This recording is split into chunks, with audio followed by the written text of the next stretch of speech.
14 जानेवारी 1993 रोजी मराठवाडा विद्यापीठाचं डॉक्टर बाबासाहेब आंबेडकर मराठवाडा विद्यापीठ असं नामकरण झालं। यासाठी सलग 18 वर्ष लढा दिला गेला। या विद्यापीठातून बाबासाहेबांना अपेक्षित असा विद्यार्थी घडावा अशी अपेक्षा होती, पण त्यासाठी विद्यापीठ मात्र फारसं बदललं नाही।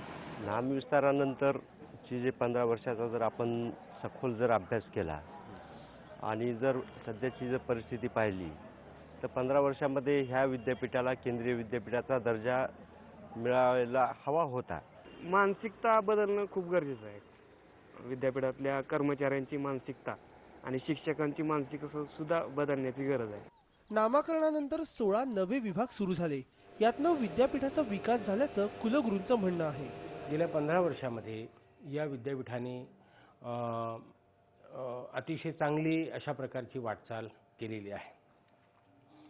विशेषतः या भागातील विद्यार्थ्यांना शिक्षणाची संधी उपलब्ध व्हावी म्हणून वेगवेगळ्या विभागांची स्थापना केलेली आपल्याला दिसते।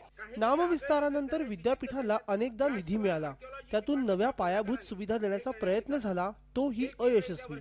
आता त्यासाठी आंदोलन करावं लागतंय।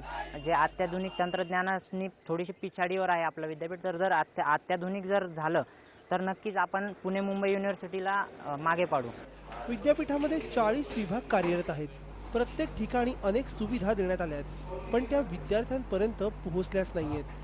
व्हिडिओ जर्नलिस्ट सुधीर जाधवसह माधव सावरगावे, IBN लोकमत, औरंगाबाद।